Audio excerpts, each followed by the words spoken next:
প্রিয় নার্সিং ভর্তি পরীক্ষার্থীরা, আজ তোমাদের রেজাল্ট প্রকাশ হবে। কেউ হাসবে, কেউ কাঁদবে, এটাই বাস্তবতা।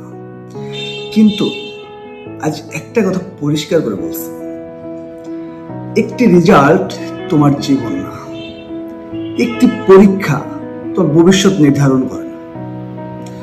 যদি তোমার রেজাল্ট খারাপ হয়, যদি চান্স না পাও, যদি 40 নম্বরও না পাও, তাহলে দুনিয়া শেষ হয়ে যাবে না। মন খারাপ হবে, এটাই স্বাভাবিক, কষ্ট হবে, এটাও স্বাভাবিক, কিন্তু আত্মহত্যা কোনো সমাধান না। 1 সেকেন্ডের আবেগ সারা জীবনের জন্য শেষ। আজ তুমি ভেঙে পড়ছো, কিন্তু 5 বছর পর তুমি নিজেই হয়তো এই দিনটাকে নিয়ে হাসবে। একটা বাস্তব কথা বলি, আমাদের দেশে অনেক সময় রেজাল্ট খারাপ হলে আশেপাশের মানুষ খারাপ কথা বলে। তুই পারলি না, এত টাকা নষ্ট হলো, তোর জন্য মুখ দেখাতে পারবো না। এই কথাগুলো একজন শিক্ষার্থীর ভিতর আগুন ধরিয়ে দেয়। কিন্তু শোনো, তুমি কারো সম্মানের বোঝা না, তুমি একজন আলাদা মানুষ, তোমার নিজের আলাদা একটা পথ আছে। গার্ডিয়ানদের উদ্দেশ্যে আমি হাত জোর করে বলছি, রেজাল্টের দিন আপনার সন্তানকে বকা দেবেন না, অপমান করবেন না, তুলনা করবেন না কারোর সাথে। এই একটা দিন আপনার সন্তান সবচেয়ে বেশি দুর্বল থাকে। আপনার একটা খারাপ কথা তার জীবনের শেষ সিদ্ধান্ত হয়ে যেতে পারে। আজ তাকে জড়িয়ে ধরুন, বলুন সমস্যা নেই, আমরা আছি।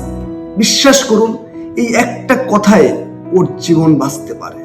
যারা 40 নম্বর পেয়েছো, তোমার সামনে এখনো প্রাইভেট নার্সিং কলেজের সুযোগ আছে, কিন্তু চিন্তা করে বুঝে এগ্রিমেন্ট নিয়ে ভর্তি হবে। কারো যদি অর্থনৈতিক সমস্যা থাকে, আমার সাথে যোগাযোগ করতে পারো। মনে রাখবে, জীবন শেষ না, পথটা বদলেছে মাত্র। যারা 40 নম্বরও পাওনি, তোমাদেরকে বলি, এই একটা রাস্তা না, আরো পরীক্ষা আছে, আরো অনেক সুযোগ আছে। হেলথ সেক্টরে অসংখ্য বিকল্প আছে, ক্যারিয়ার গড়ার অসংখ্য বিকল্প আছে। একটা ব্যর্থতা মানেই অযোগ্যতা না। যদি কখনো মনে হয় আমি বাঁচতে চাই না, সব শেষ, তাহলে প্লিজ একা থাকবে না। বন্ধুর সাথে কথা বলো, শিক্ষকের সাথে কথা বলো, পরিবারের সাথে কথা বলো। কথা বলাই তোমার প্রথম সমাধান।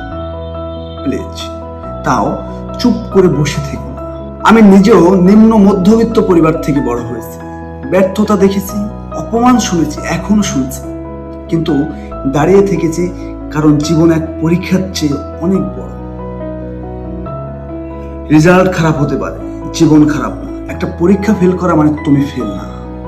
তুমি মূল্যবান, তুমি গুরুত্বপূর্ণ, তোমার পরিবারের তোমাকে প্রয়োজন। আর যদি কেউ তোমাকে বুঝতে না পারে, তুমি আমার সাথে যোগাযোগ করতে পারো। তবুও তুমি একা থেকো না, তোমার বাঁচতে হবে। এই পৃথিবী তোমার জন্য।